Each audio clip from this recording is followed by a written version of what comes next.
आप देख रहे हैं इंडिया टाउन न्यूज, भारत की बात। विकसित भारत 2047 के लक्ष्य की ओर बढ़ते देश में अब राज्यों के विकास का विजन भी तेजी से आकार ले रहा है। छत्तीसगढ़ भी इसी दिशा में बड़े कदम बढ़ा रहा है। सरकार का दावा है कि आने वाले वर्षों में प्रदेश सिर्फ कृषि और खनिज संपदा के लिए ही नहीं, बल्कि निवेश, उद्योग, पर्यटन, तकनीक और रोजगार के नए केंद्र के रूप में भी अपनी पहचान बनाएगा। नमस्कार, आप देख रहे हैं इंडिया टाउन न्यूज और मैं हूं आपके साथ हर्षिता। प्रधानमंत्री नरेंद्र मोदी की अध्यक्षता में आयोजित नीति आयोग की गवर्निंग काउंसिल की 11वीं बैठक में मुख्यमंत्री विष्णुदेव साय ने विकसित छत्तीसगढ़ का विजन देश के सामने रखा।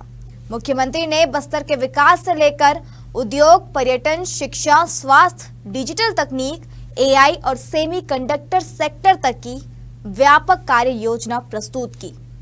आखिर क्या है विकसित छत्तीसगढ़ का यह रोड मैप, देखिए हमारी एक खास रिपोर्ट में। राष्ट्रपति भवन में आयोजित नीति आयोग की गवर्निंग काउंसिल की बैठक में मुख्यमंत्री विष्णुदेव साय ने विकसित भारत 2047 के विजन के अनुरूप विकसित छत्तीसगढ़ का खाका पेश किया। मुख्यमंत्री ने कहा कि दशकों तक नक्सल हिंसा से प्रभावित रहा बस्तर अब विकास और अवसरों की नई पहचान बनाने जा रहा है। सरकार ने अगले 3 वर्षों में बस्तर के आदिवासी परिवारों की आय बढ़ाकर 30,000 रुपए प्रति माह तक पहुंचाने का लक्ष्य रखा है। वर्तमान में क्षेत्र के अधिकांश परिवारों की मासिक आय 15,000 रुपए से कम है। इसे बढ़ाने के लिए खेती, पशुपालन, वन उपज, लघु उद्योग और विभिन्न सरकारी योजनाओं को एक साथ जोड़कर काम किया जा रहा है। मुख्यमंत्री ने बताया कि बस्तर में डेयरी क्रांति की शुरुआत की जा रही है। आदिवासी परिवारों को दुधारू गाय और भैंस उपलब्ध कराई जाएगी ताकि गांव में स्थायी आय का स्रोत विकसित हो सके। इससे महिलाओं और युवाओं के लिए रोजगार के नए अवसर भी पैदा होंगे। यानी सरकार की कोशिश सिर्फ आय बढ़ाने तक सीमित नहीं है, बल्कि बस्तर को कृषि और पशुपालन आधारित मजबूत अर्थव्यवस्था से जोड़ने की भी है। लेकिन विकास की यह तस्वीर तब और मजबूत होगी जब खेतों तक पानी पहुंचे, स्वास्थ्य सुविधाएं गांव-गांव तक पहुंचे और युवाओं को रोजगार मिले। आइए देखते हैं आगे की ओर। मुख्यमंत्री विष्णुदेव साय ने बताया कि बस्तर में 2000 करोड़ रुपए से अधिक की लागत से 2 बड़ी सिंचाई परियोजनाएं शुरू की जा रही हैं। इन परियोजनाओं के माध्यम से 32,000 हेक्टेयर क्षेत्र में सिंचाई सुविधा उपलब्ध होगी, जिससे खेती का दायरा बढ़ेगा और किसान नकदी फसलों की ओर भी बढ़ सकेंगे। स्वास्थ्य सेवाओं को मजबूत बनाने के लिए बस्तर के लगभग 36 लाख लोगों की डिजिटल हेल्थ प्रोफाइल तैयार की जा रही है।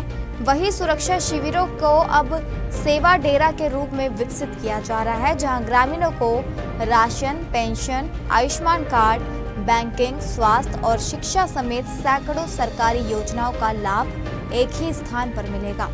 पर्यटन को रोजगार का बड़ा माध्यम बनाने के लिए चित्रकोट और सिरपुर को विश्व स्तरीय पर्यटन केंद्र के रूप में विकसित किया जा रहा है। बस्तर में वाटर स्पोर्ट्स, एडवेंचर स्पोर्ट्स और जंगल सफारी जैसी गतिविधियों का विस्तार किया जा रहा है।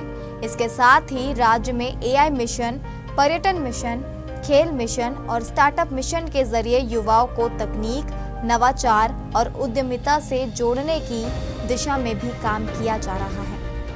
मुख्यमंत्री ने बताया कि राज्य में सेमीकंडक्टर क्षेत्र की आधुनिक इकाइयां स्थापित की जा रही है, जबकि अबुझमाड़ और जगरगुंडा में 100 करोड़ रुपए की लागत से एजुकेशन सिटी विकसित की जा रही है।